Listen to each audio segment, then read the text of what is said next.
Hey everyone, welcome back to the channel.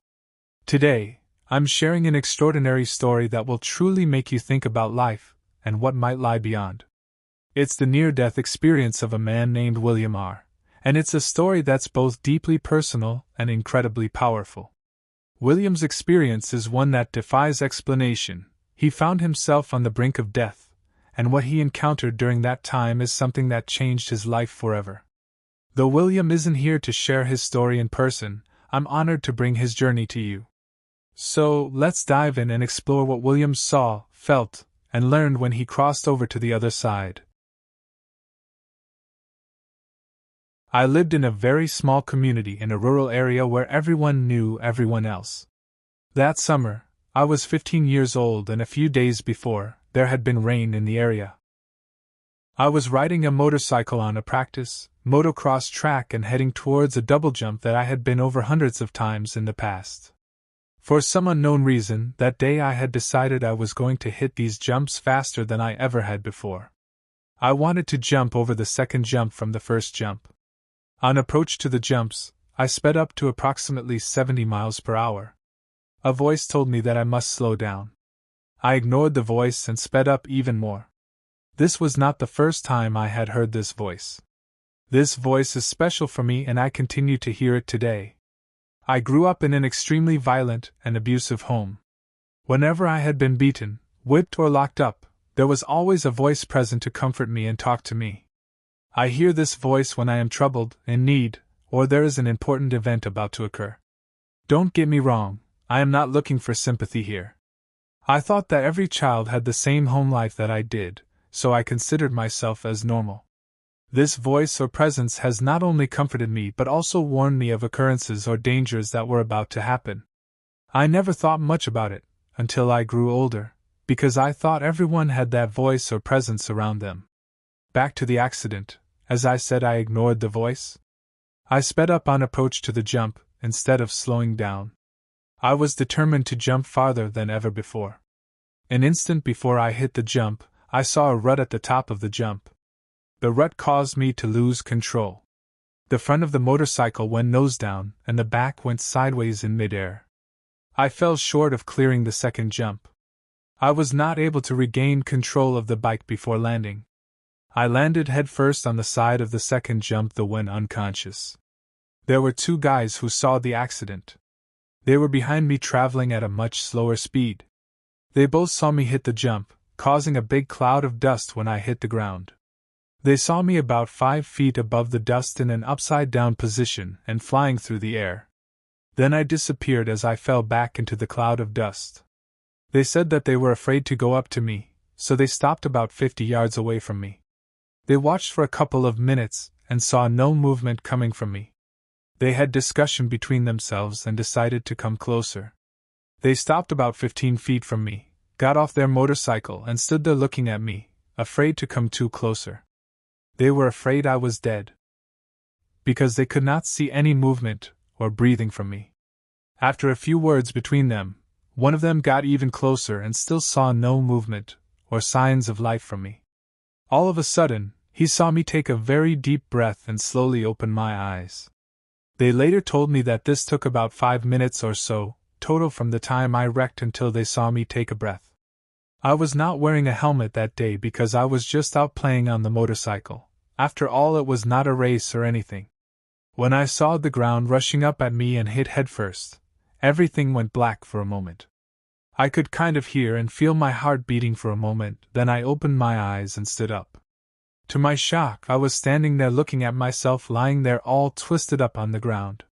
I then heard that familiar voice, the one I had always heard behind me, say the words, "Hurry, we must go."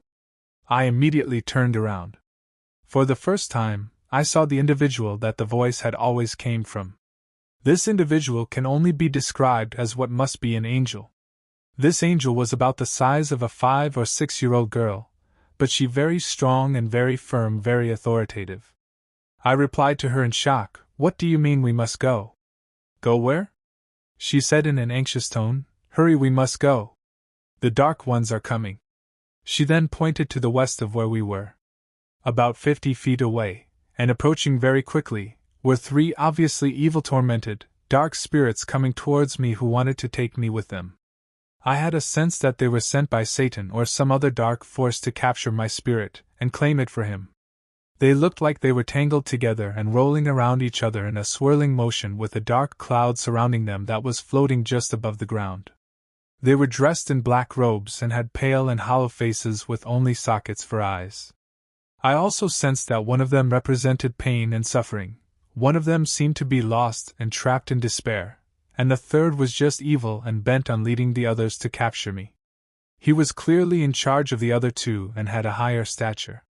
I looked up at the angel who was floating just above my head as she extended her arm for me to hold onto her. She was dressed in a robe-like garment, and what looked like a golden crown on her head. As we grabbed each other's wrists, she began flying upward. I looked down and saw the two guys who witnessed my wreck.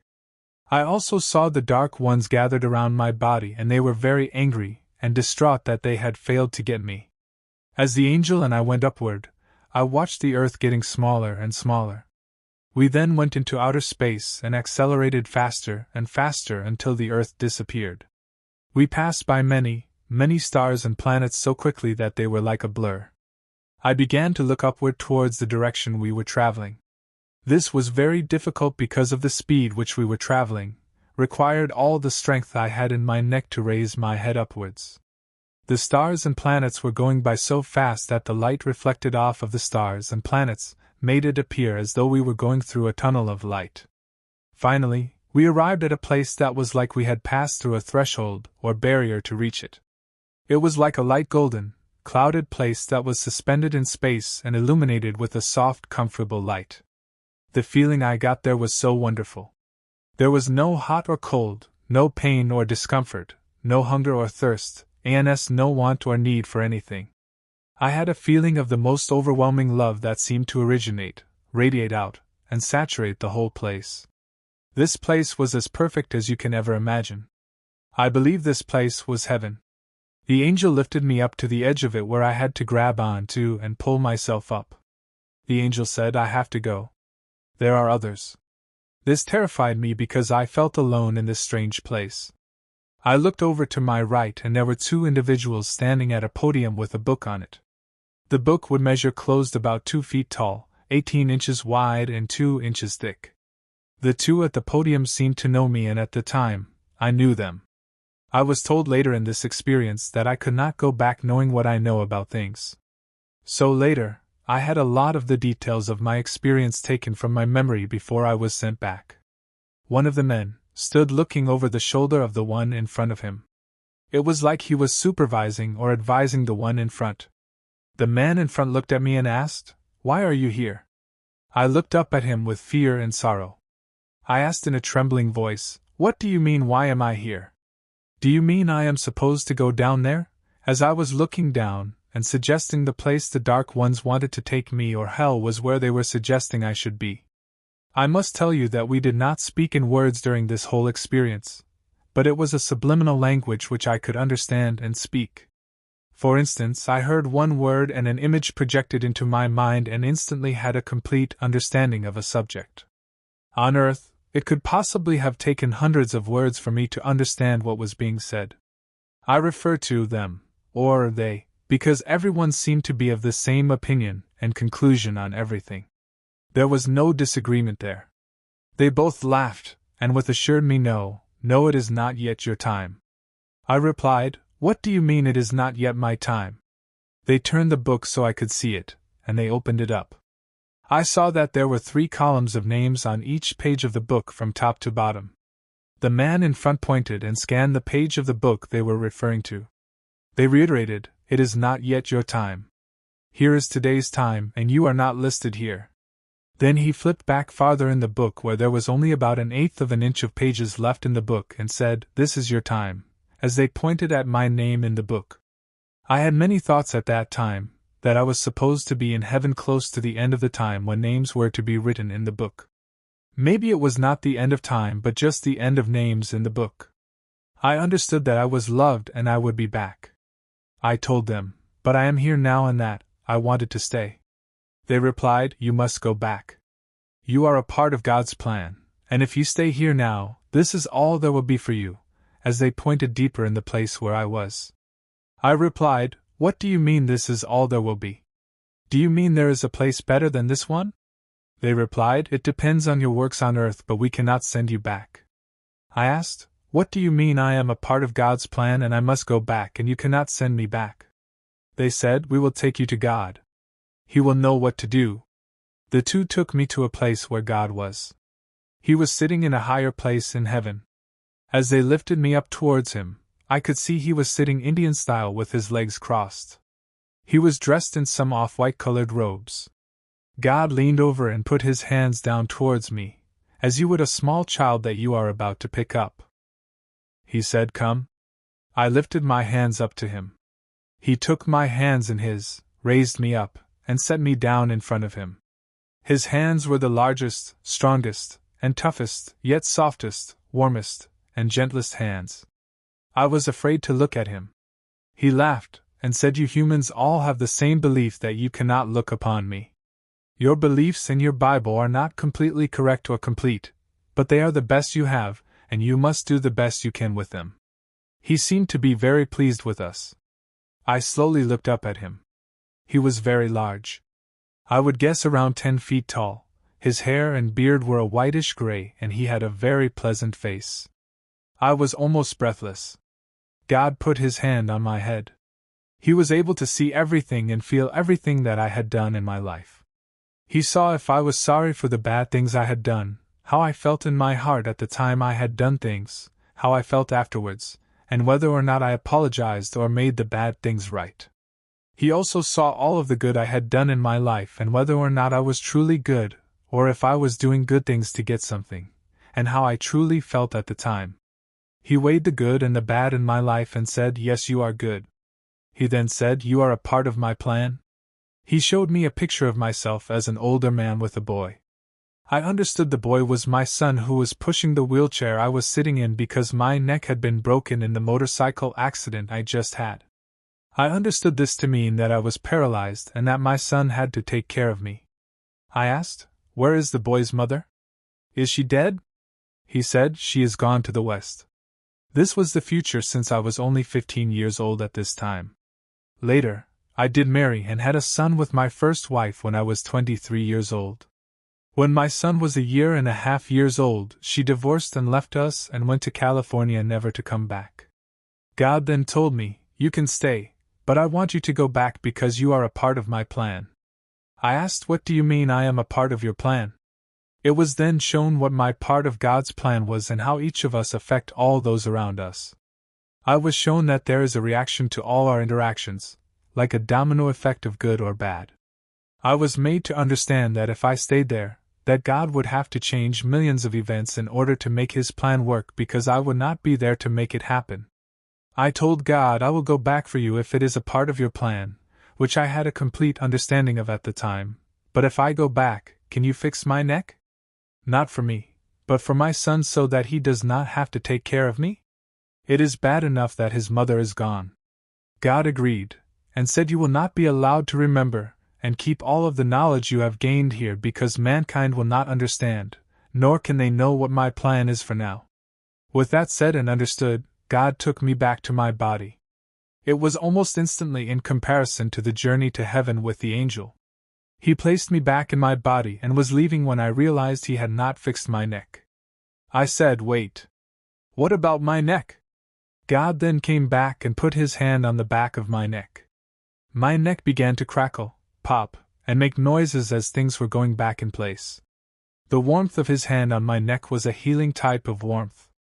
God began to leave and I noticed that my neck still was not right. I said, Wait, there is one more thing out of place. God said, That is to serve as a reminder so that you will never forget what has happened. God then went back to heaven. I began to wake up. Everything went black once again like it had before. I then began to see light from the sun and I took the largest, deepest breath I have ever taken before or since. Life then came back into my body. I opened my eyes and the two guys who had witnessed my wreck jumped back as I woke up. One of them asked, Are you okay? We thought you were dead. I was in shock, of course. I was in a lot of pain from the bruising and tearing of muscles and tendons in my arm, shoulder, back, legs, and most of all, from my neck. I asked them to help me up and they did. I was unable to hold my head upright, so it kind of rested on my right shoulder. They stood my motorcycle up, that was twisted and bent up. They helped me get back on it. I had to hold the right grip and run the throttle with my left hand since I could not lift my right arm.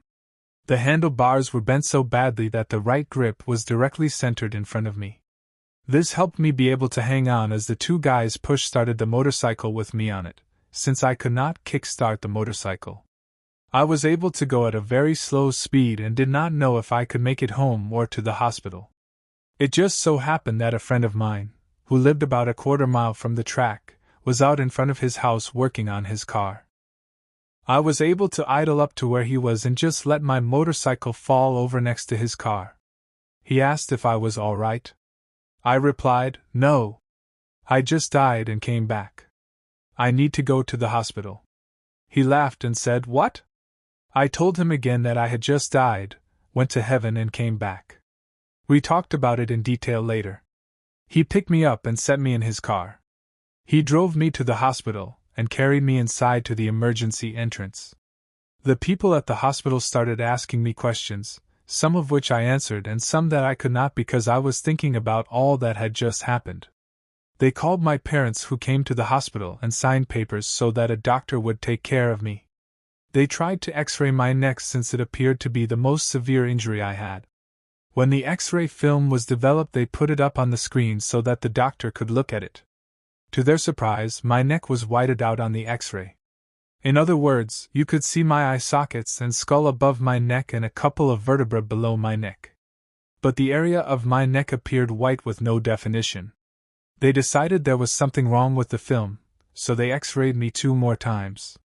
They looked under the x-ray table and examined their film, trying to figure out why my neck was whited out. I think it is because God touched me there, and His healing power somehow radiated energy which washed out the x-ray film. The x-ray staff finally gave up and said that they did not think my neck was broken. My arm was torn up and they x-rayed it successfully, but it was not broken. They did not have a sling for me, so the doctor taped my right arm to my left shoulder and sent me home. He said he would not give me a brace for my neck because he thought it would take longer to heal. I have shared this experience with very few people in my life. Those who know me believe me. Some of those who do not try to give me an explanation of what they think I imagined, and some believe. I swear to you that this is the truth and this is what happened.